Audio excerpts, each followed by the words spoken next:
Gostaria de abrir a Bíblia com vocês em Filipenses capítulo 3, verso 13 e 14.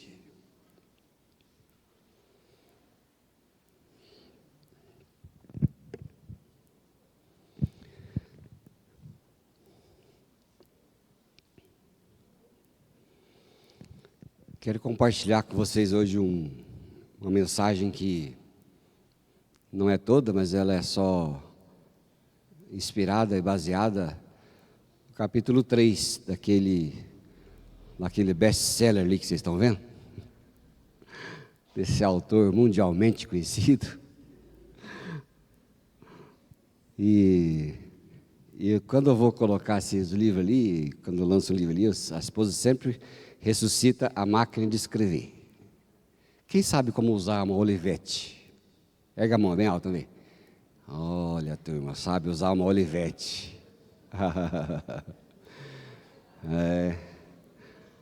Você veja, ontem eu estava limpando ela ali, eu estava mostrando assim, para que serve cada coisa, né? Você veja, né, que tem os botãozinhos ali que se você colocar para baixo, para cima, tem 1, 2, 3, é o espaço que você ergue a folha. Pequeno, grande. Tem onde trava, tem onde faz o carro correr, tem como trocar fita. E é incrível, né, como que a gente está vivo ainda para ver essas coisas, né? E hoje a gente usa uma coisa assim, totalmente diferente e está vivo ainda para usar, né? E nós aí que usamos a Olivetti, digitamos muito mais rápido do que a moçada. A moçada pega os 2 dedos e vai para lá, para cá, para lá, para cá, para lá, para cá, né? A gente não, né? ASD, aquela coisa. Curso de datilografia. Vocês fizeram curso de datilografia? Eu fiz.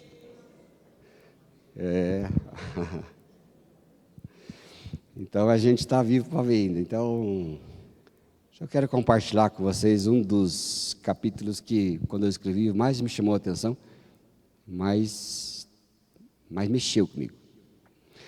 Diz assim a Bíblia: irmãos e irmãs, não penso que eu mesmo já o tenha alcançado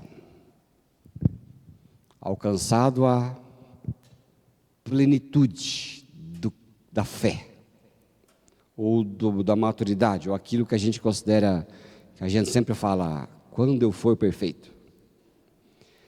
Mas uma coisa eu faço, esquecendo-me das coisas que ficam para trás, avançando para os que estão adiante, prossigo para o alvo, a fim de ganhar o prêmio do chamado celestial de Deus em Cristo Jesus. Apóstolo Paulo, ele era um perseguidor e algoz dos cristãos. E aquilo para ele causava desconforto. Afinal de contas, humano como ele era e como nós somos, ele poderia pensar: eu que ajudei a perseguir os cristãos, agora estou pregando a mesma coisa. O que será que estão pensando de mim? Mas aí ele vê que as coisas não poderiam ter sido diferentes, e ele fala então: eu esqueço das coisas que ficam para trás e vou para frente, e é ali que eu quero ficar. São os erros que a gente tem pela vida, os erros voluntários e erros involuntários. A gente já cometeu, né, muitos erros, enfrentamos situações difíceis que deixaram em nossas vidas marcas profundas às vezes, e para muitas pessoas os erros do passado se tornam um fardo grande, e isso impede a gente viver o presente, viver plenamente e progredindo, né, prosperando. E aqui em Filipenses, aqui o homem de Deus escreveu quando estava preso, E apesar da situação dele difícil, ele escreveu uma carta assim, cheia de alegria e esperança, porque naquele momento ele estava preso por causa daquilo que ele havia acusado os outros. Agora ele era o alvo da mesma condenação. E é por isso que às vezes ele usava aquilo como uma compensação. Às vezes ele dizia: ora, se eu perseguia os cristãos e às vezes ajudava-os à execução, agora eu estou pregando esse mesmo Cristo, esse mesmo Jesus que mudou a minha vida e me deu a visão. E eu me considerava indigno, porque eu errei tanto, mas agora eu estou preso da mesma maneira que eu prendia os outros, pela mesma causa. Não é interessante? Parece que ele foi colocando sobre si os mesmos privilégios pelos quais ele perseguiam. E aqui no verso 13, né, ele comenta assim: esquecendo-me das coisas que ficam para trás. Bom, a gente comete bastante erro, não comete? Quem aqui já cometeu bastante erro na vida? Vai aí, moço, vai, eu cometi um monte de erro. Vai, eu cometi um monte de erro, vai com um monte de erro. A gente comete um monte de erro, não é? Quantos erros que a gente comete? Já cometi muitos.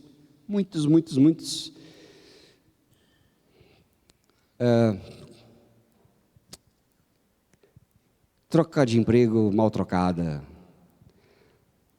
troca de compras mal feitas, frases malditas. Por que a gente erra tanto? Muda para onde não devia mudar. Causa tantos males, né, que a gente não poderia ter evitado. Dito que não deveria ser dito. Né? E aqueles lá atrás com os familiares, né? A gente tem muitos erros. Eu me lembro, esse dia eu estava conversando com a minha esposa sobre pai. E eu disse assim: olha, teve o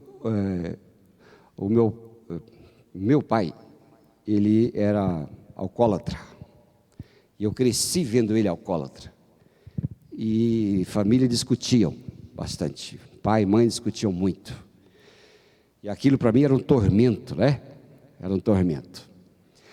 E aí e eu ficava com ressentimento muito grande. E eu me lembro que eu não tinha o hábito de elogiar ou coisa parecida. E às vezes, alguns dias dos pais, eu não falava feliz dos pais. É o suficiente ou não é o suficiente para você ficar pensando pelo menos bastante? E eu me lembro que um dia eu fiquei incomodado, porque era dia dos pais. Eu falei assim: mas não é possível, será que eu vou passar de novo isso? Aí eu resolvi, falei assim: quer saber de uma coisa? Eu vou lá, vou falar dia dos pais para ele. Olha o grau das coisas. Olha o grau da situação. E eu cheguei, abri a porta e olhei bem e falei assim: pai, feliz dia dos pais para o senhor. Bem amoroso, né?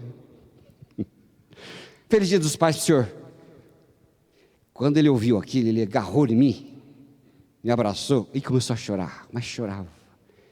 E eu ficava assim, falei: meu Deus, aconteceu, né? O que vai acontecer? E eu me lembro dessa marca, né? Uma marca de erros, né?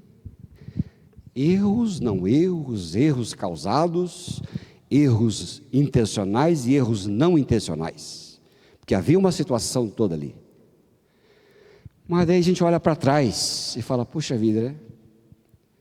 Se pudesse voltar atrás. É lógico, irmãos e irmãs, que naquele tempo Jesus não tinha me alcançado ainda. Eu era ímpio, muito ímpio. Ímpio de tudo.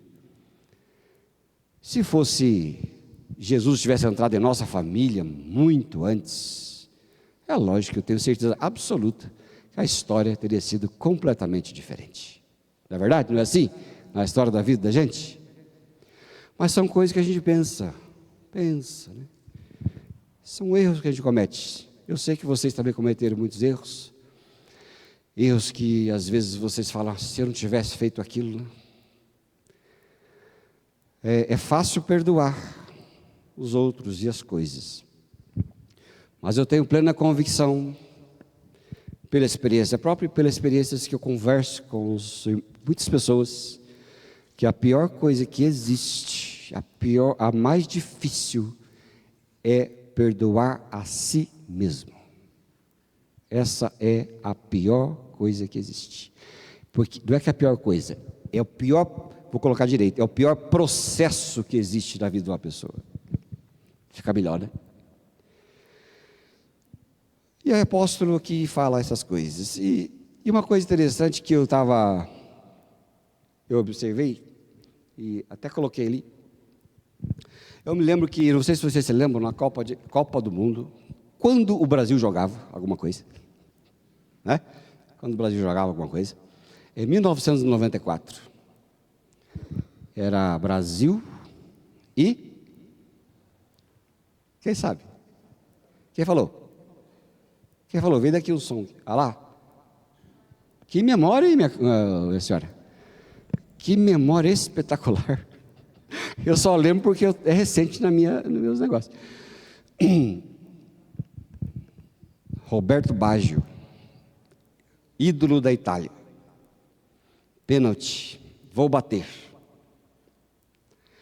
Ele vem e dá o pênalti. Pof! Pênalti passa por cima da trave. E a Itália é desclassificada e o Brasil já estava quase no bico do corvo, mas conseguiu ser campeão pelos pênaltis. Depois daquela situação, aquele homem entrou em depressão profunda. Os anos da sua vida ficaram terríveis. Foram anos muito difíceis para aquele homem. Depois vocês podem ver, tem um documentário no Netflix sobre o Roberto Baggio. E foi anos terríveis. E ele sempre decaindo cada vez mais. E um dia de madrugada, ele acorda, meio sem, não tem sono, sabe aquela parte do casal que fica sem sono e atrapalha o outro de dormir? Aconteceu com você já não? Pois é.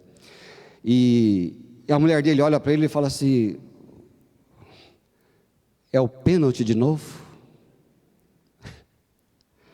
E ele olha para a mulher dele e disse assim: eu nunca bati um pênalti tão alto. Aí aquela mulher senta, olha para ele e diz: você não sabe, mas o povo italiano ama muito você. E sabe por que eles amam você? Porque você errou. Porque você desceu lá do pedestal, chegou ao nível deles. Você é humano e erra como eles. Por isso eles amam você e você não percebe. Aí ele guardou aquilo e resolveu, naquela semana, sair em público. Esse povo não tem muito sossego, né? E quando ele saiu em público, ele se deixou ser notado. E ele estava num posto de gasolina, veio um, e veio outro, e queria tirar uma foto, e outro veio e disse que amava muito, e outro veio e disse que ele era muito importante, e outro via aquilo, e aquela situação foi curando. A cura começou ali com a esposa de madrugada. E depois ele deixou indo. E aí depois disso, ele começou de novo a entrar na normalidade e depois fez o que os jogadores aposentados fazem, né? Começou a progredir para um lado, para o outro, uma escola aqui, propaganda lá, aquela coisa toda, e se refez. Mas demorou muito tempo para aquele homem se recompor. Por isso, todas as vezes hoje que eu vejo no futebol alguém errando um pênalti, eu fico com pena. Eu fico com pena, né? Eu fico com pena. E aí eu falo, olha, e sabe, queridos, que a Bíblia diz para nós, em Hebreus 12, versículo 1, assim: portanto, também nós, uma vez que estamos rodeados por tão grande nuvem de testemunhas, livremo-nos de tudo que nos atrapalha e do pecado que nos envolve, e corramos com perseverança a corrida que nos é proposta. Olha, a Bíblia fala para nós, rodeados por testemunhas, livremo-nos do pecado que nos envolve, as coisas que nos envolvem, situações que nos envolvem e que o pecado fez com que elas nos massacrassem, porque o pecado ele maltrata da gente. O pecado usa os expedientes humanos, que são coisas, esse tipo de coisa que a gente comenta aqui, elas são coisas que veio pelo pecado. O que é o pecado? Pecado é coisinha, eu vou roubar essa caneta. Pecado é eu vou falar mal de alguém. Pecado é essas coisas que a gente diz. Essas coisas são pecados, porque elas são provocadas por algo maior, que é o pecado. O pecado é a rebelião do ser humano, que foi induzida pelo diabo para nos andarmos longe da vontade, da palavra de Deus, e que ele desordenou a nossa vida. Ele desordenou o ser humano. O ser humano começou a perder o rumo, perdeu o centro, ele perdeu o norte de tudo, ele não tem mais, é pior do que tartaruga. Tartaruga, quando vai para o oceano depois que nasce, ele só volta muitos anos depois para o mesmo lugar de onde nasceu para reproduzir. E na cabeça delas, cabeça patológica mesmo, existe um campo magnético que é uma bússola interna, que onde quer que ela esteja, vai guiar ela para o mesmo lugar de onde veio. Por isso que ela não erra. Uma coisa... O ser humano no pecado perdeu essa bússola que levava a Deus. Ele não sabe mais o que fazer. Ele erra, não é? Ele sofre pelo pecado. Ele é rebelde contra a vontade de Deus. É tudo. Porque o pecado fez isso, descentrou. Mas a Bíblia diz assim, uma vez que vocês têm de volta o prumo, porque quando Jesus entra na nossa vida, o prumo volta. Ele volta ao normal. Aí você começa a ter o caminho. Aí você começa a ter o prumo certo. É por isso que Jesus disse, eu sou a vida. Quando ele entra em nossa vida de novo, a bússola faz assim, ó, vai para lá. E a gente vai, né?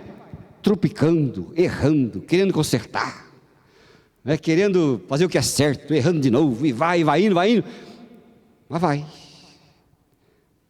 Pecado é você não deixar a restauração de Deus na sua vida tomar conta. E a nuvem de testemunha fala, mas que Deus você serve? Mas é só o Espírito Santo que pode fazer isso, né, irmãos? Mas a gente vai errando. Eu me lembro de um episódio da série Chosen.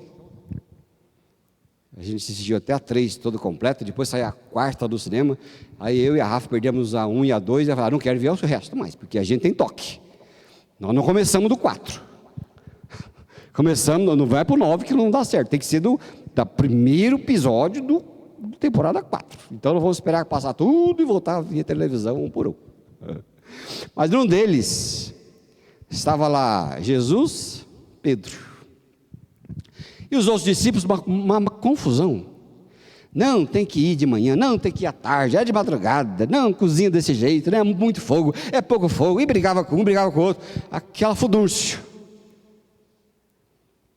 E aí Pedro chega para Jesus fala para ele assim, está tudo certo ali naquela cambada ali? Aí Pedro olha para aquela confusão, vira para Jesus e disse assim, está tudo certo, Senhor. É só cada um querendo fazer o que é certo do seu jeito. Nossa vida também é assim. Por que é que a gente briga tanto? Porque cada um de nós quer fazer a coisa certa do nosso jeito, não é do jeito do outro. Mas todo mundo quer fazer a coisa certa. É ou não é verdade? Aí dá aquela confusão, né? Mas é. A Paulo diz ainda, apóstolo, que a Bíblia diz ainda no verso 14: avançando para as que estão adiante. Aqui ele usa, no verso 14, ele usa essa imagem de uma corrida para descrever a vida. Ele está determinado ali a avançar para o alvo, para o prêmio. Ele olha só para o prêmio. E ele olha para ali o que pode ser importante. E aí, ele refala o que fala lá atrás, em 1 Coríntios 9, 24. Em que ele fala assim: vocês não sabem que de todos os que correm no estádio, apenas um ganha o prêmio? Corram de tal modo que alcancem o prêmio. Aí ele fala assim, lá na frente, ali que nós lemos em Filipenses, ele fala, vai para o alvo. Mas eles, pode deixar aceso aí, irmão, não tenha pressa de desligar. E lá atrás, na outra carta, ele colocou quase a mesma coisa, ele falou lá para os filipenses que falou para os corintianos, para os coríntios. Ele falou, não sabem vocês que os que correm no estádio, na verdade correm, mas um só leva o prêmio? Então vocês corram de tal maneira que vocês alcançam o prêmio. Ele fala, foca. Então você e eu, quando queremos nos desvencilhar dos erros da vida, primeiro que você não vai poder consertar nada lá atrás. Não é verdade? Você vai poder ir lá atrás e consertar? Aliás, nunca dá certo o conserto. Mesmo que você pudesse. Tem um filme muito interessante chamado O Efeito Borboleta. Já viram? Ninguém viu? Só uns, dois, três, quatro, cinco. O Efeito Borboleta. Vale a pena. O primeiro. O sujeito erra. Mas ele descobre um mecanismo de voltar lá atrás e consertar aquele erro. Aí ele voltava lá atrás e consertava o erro. Quando ele consertava o erro, acontecia outro erro pior. E aí, ia repetindo o ciclo, até virar uma tragédia. Então não adianta. A gente precisa reconhecer que erramos, se voluntário, se involuntário, não tem problema, vai do mesmo jeito. Mas reconhecer e se arrepender. 1 João capítulo 1, verso 9, a Bíblia diz assim, é um texto muito conhecido de nós, 1 João 1, 9, se confessarmos os nossos pecados, Ele é fiel e justo para perdoar os nossos pecados e nos purificar de toda a injustiça. A confissão é curadora. E não só porque Ele é curador, irmãos e irmãs, porque você e eu cremos num Deus perdoador e um Deus misericordioso. Você crê nesse Deus, irmão? Sim ou não? Pois é. Ele perdoa. Perdoa o que você fez deliberadamente, planejado, mas se arrependeu. E perdoa aqueles que você fez que não foi acidente.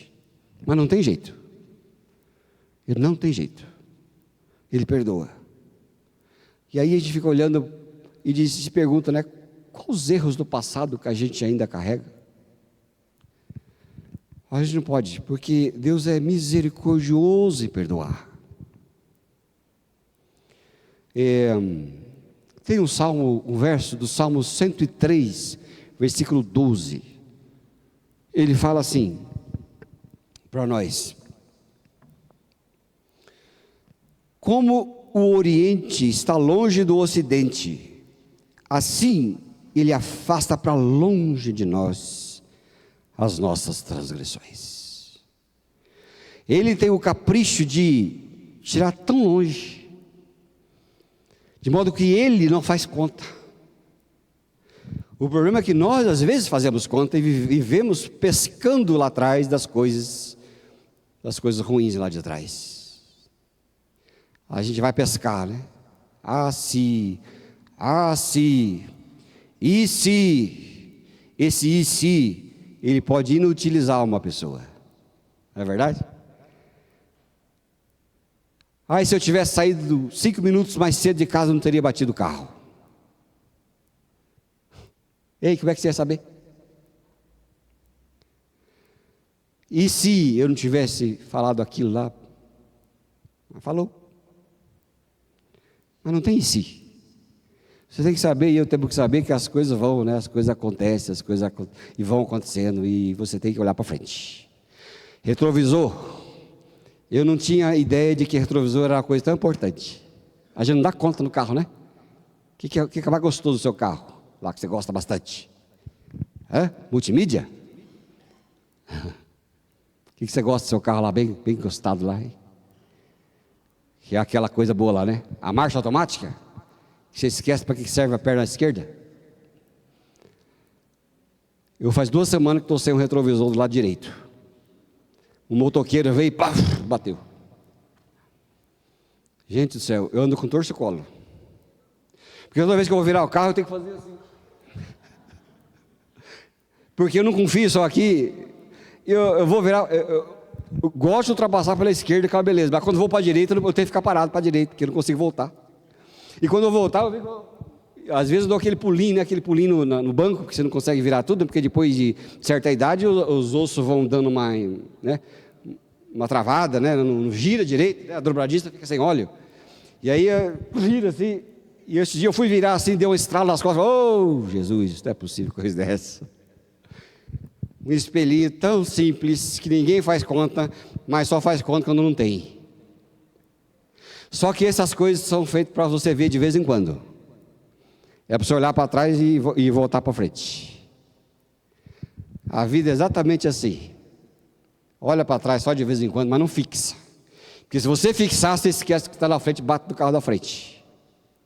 É só para olhar de vez em quando. Mas de vez em quando uma olhadinha é bom para não cometer o erro depois. Mas só uma olhadinha. É para frente. E Deus joga lá longe os seus erros. O perdão dos pecados, ele apaga. A Bíblia é essa a palavra, apaga. Quem lembra somos nós.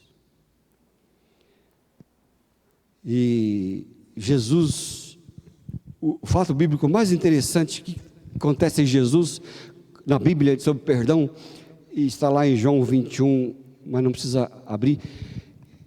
Pedro, no seu impulso, ele fala para Jesus. Jesus falou assim: e você vai me largar? Pedro fala assim: de jeito nenhum que eu vou te largar. Porque eu posso, eu vou, é o Senhor, é o meu Deus, eu nunca vou te largar. Jesus olha para o Pedro e sabe o que tem do coração do ser humano. Vou dizer uma coisa a você. Você nunca vai decepcionar Deus, sabia? Porque Ele não tem nenhuma expectativa conosco. Essa é a lógica da graça de Deus. Ele nunca vai se decepcionar com você, porque Ele sabe exatamente quem você e eu somos. Somos nós que decepcionamos com os outros e nós que nos decepcionamos com a gente mesmo. Mas não queira transferir isso para o seu Pai Celestial, porque Ele nunca teve expectativa a seu respeito. Por isso Ele enviou Jesus, porque é Jesus que foi o agrado do Pai, e quem está em Cristo é nova criatura, e Ele não olha para o Ney, Ele olha para o Cristo Jesus no Ney. Então você nunca vai decepcioná-lo. E Jesus olhou para ele e falou assim: Pedrinho, é o seguinte, antes que o galo cante 3 vezes me negarás, ou é antes que o galo cante 3 vezes, uma vez você me negará, qual que é? Confundi vocês? Tá bom, vamos certo. Antes que o galo cantar, você vai me negar 3 vezes. Que coisa, né, irmãos? Agora, se o galo é corneta, se o galo é o marido da galinha, aí não está comigo, né? Isso é coisa do pastor Paulo.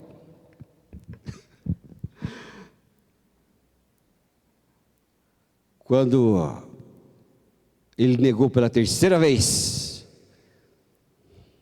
o galo cantou. E naquele filme lá, A Paixão, que nós já vimos milhares de vezes, aparece Jesus olhando para o Pedro assim, com um olhar assim de compaixão. Não é olhar fulminante, não. É um olhar de compaixão. Ele olha para o Pedro e fala assim: Pedro, não, fique tranquilo. E depois, lá na frente, lá no capítulo 21, Jesus vai chamar o discípulo, que é Pedro. E Pedro tão envergonhado que ele não podia olhar para Jesus. E Pedro olhou para Jesus, e Jesus olhou para Pedro e disse: você me ama? Ele falou: eu te amo, Jesus. Então você vai cuidar da minha igreja. Aí ele falou de novo: você me ama? E Pedro olhou de novo e falou assim: mas eu te amo. Mas ele não está acreditando. Mas Jesus estava olhando para ele e falou assim: eu não quero saber o que você fez não me interessa.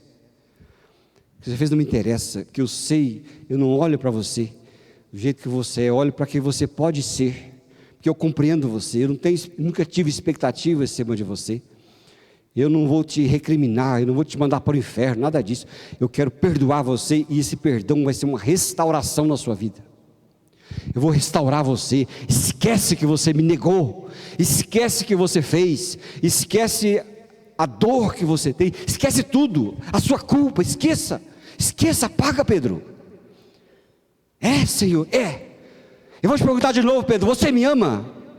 Senhor, eu te amo. Agora sim, Pedro, vai e cuida das minhas ovelhas. Esse é Jesus que nos olha para os seus erros e nem para os meus erros, mas Ele restaura a nossa vida. Amém, irmãos? Irmãs, Ele restaura completamente, Ele nos abençoa completamente, Ele nos enriquece completamente. Você errou? Errar vocês vão fazer agora que nem a torcida do... Está difícil de achar um time aqui no Brasil, mas vocês vão falar que nem um time bom. Errar perdoar Com que vocês aprenderam isso? Errar é humano, perdoar é divino. Que o Senhor te cure, irmão e irmã, que o Senhor te restaure desses erros aí da sua vida aí, que você cometeu aí, fica sempre lembrando, não lembra mais não. Toda vez que você lembrar do seu erro, você fala assim: eu mando embora em nome de Jesus. Amém? Toda vez que você errar, eu mando embora em nome de Jesus. Errou com seu filho, sua filha errou, acabou. Seu pai, sua mãe errou com você, acabou. Seu marido errou com você, esquece. Sua mulher errou, esquece. Está no passado. Não deixa o passado ressuscitar não, porque ele é maléfico. Vá para frente. Olha para Jesus, porque Ele não te condena. O único que te condena é você mesmo. Quando o inimigo é você mesmo, Deus não. Amém? Quero orar com você que errou bastante na vida e fica se martirizando por alguma coisa. Quer ser curado hoje? Vamos orar? Feche teus olhos. E você que tem aquele erro lá no passado, que fala assim: eu não me perdoo, é por isso que eu estou nessa desgraça. Você vai ficar em pé, eu vou orar, e você nunca mais vai olhar para isso na sua vida. Nunca mais você vai permitir que esse erro venha te paralisar ou atrapalhar a sua vida. Você quer oração? Fica em pé. Eu vou orar com você em nome de Jesus.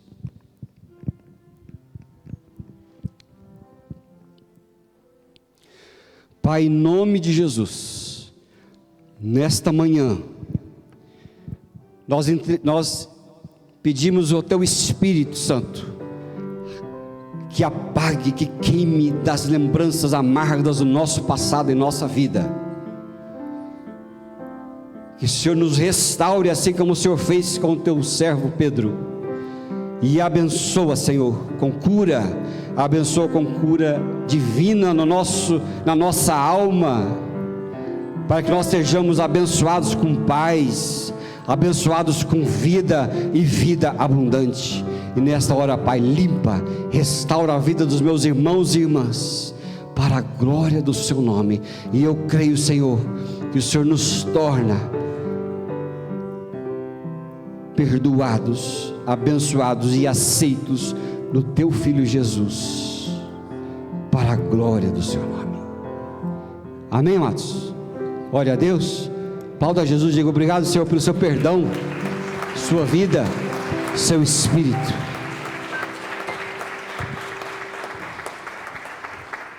Vamos ficar em pé. E perdoados, nós somos alvo mais que a neve, ou alvos ainda mais com a neve? Eu fiquei confuso agora.